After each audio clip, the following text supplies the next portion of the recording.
I would ask you to avert your eyes, sir. Or did you not know it was rude to stare? I knew it. Speak up, Dr. Reed. I like a man who speaks his mind.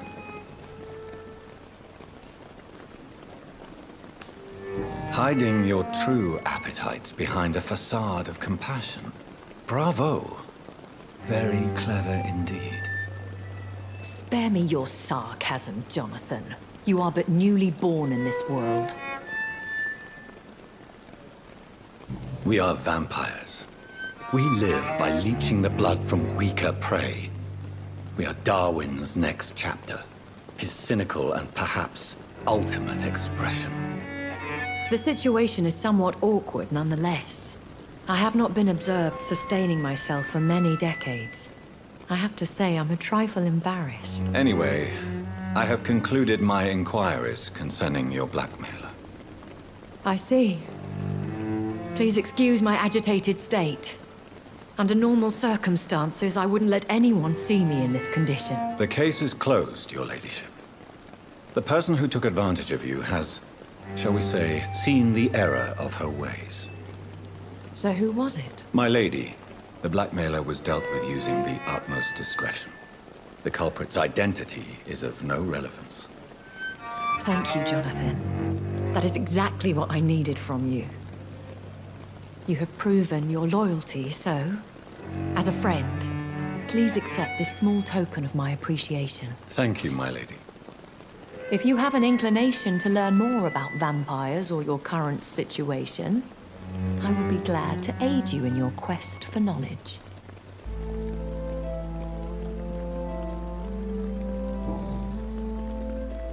Why does Dr. Swansea allow you to feed on the patients of the hospital?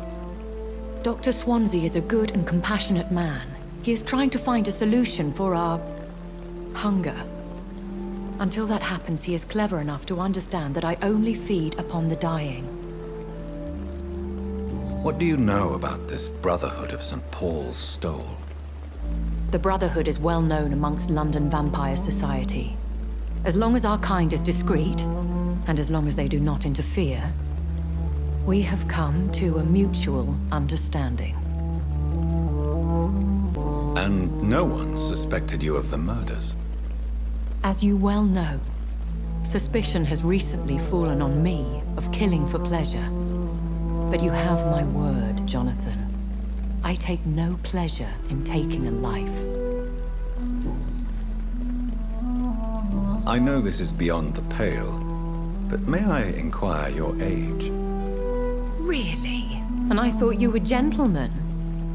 If you must know, I'm 27. I've been 27 for a long time now, and 27 I shall remain.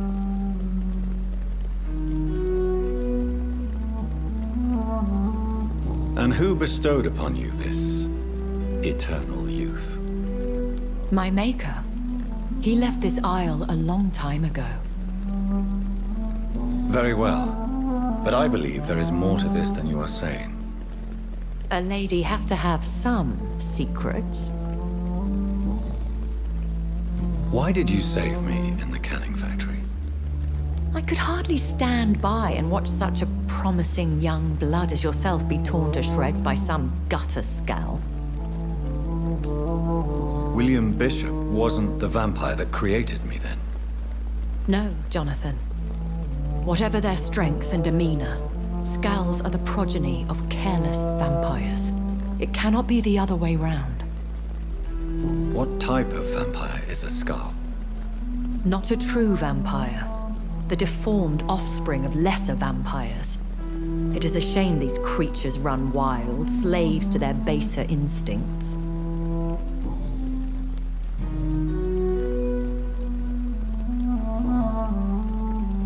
I've been hearing a voice talking in my head. Is this some kind of insanity? It feels like the voice of the vampire that created me. Hush. Tell no one this. It would be unwise to talk of such things amongst British immortals. Speak no more of your maker.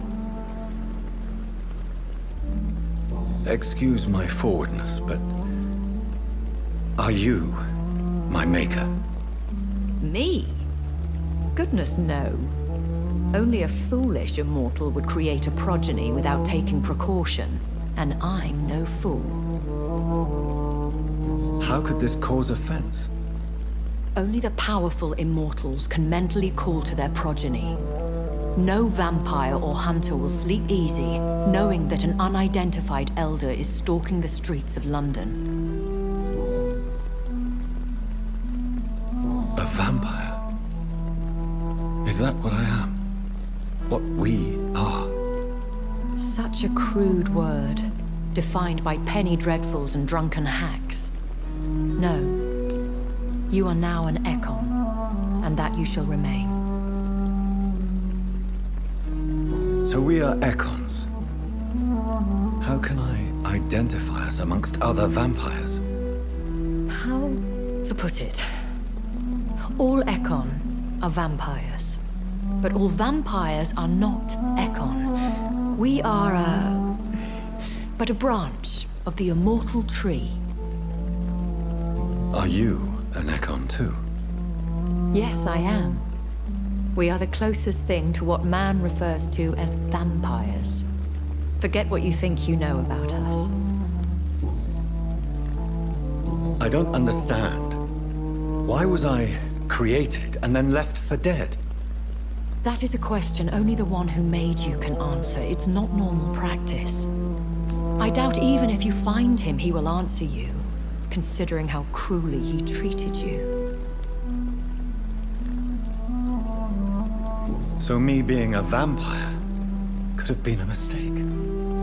I very much doubt it, Jonathan. Contrary to the legends, it is not as simple to make another vampire by just biting someone.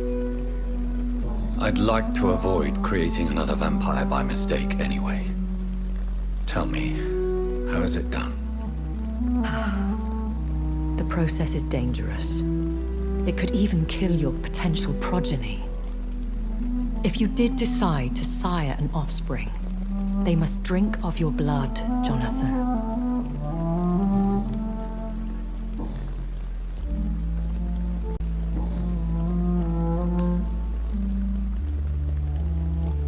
I've been away from London and England for 3 years. This isn't the city I remember. Things have gone from bad to worse here, Jonathan. I've lived in this city for a long time, and I've never seen it like this. The Spanish flu has hit London that bad. Yes, but it's not just that. I've heard things. Things I've not heard for a very, very long time. There are whispers in the shadows. Something far worse than the Spanish flu is here in the city. What is it you fear?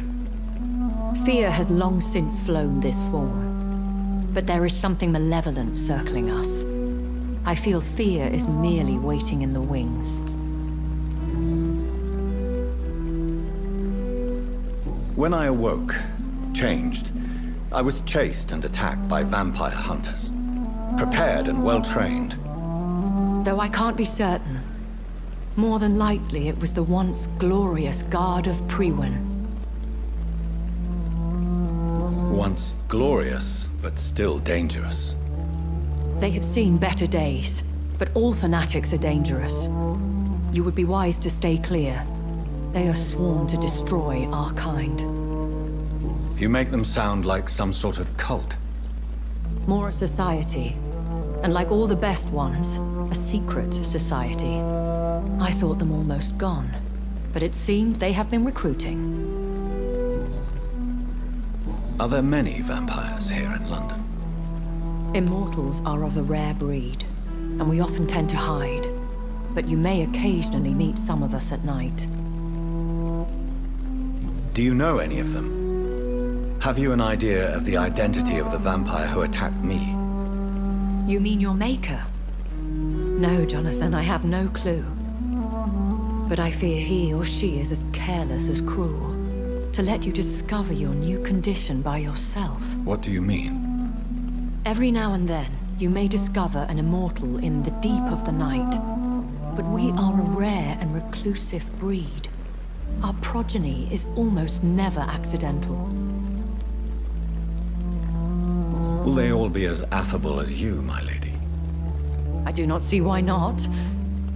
But remember, even the shark smiles before he bites. That sounds like a lesson from experience. Vampire politics are as intricate and sometimes tedious as a game of chess in a gentleman's club. I've learned from experience it is best to decline to play.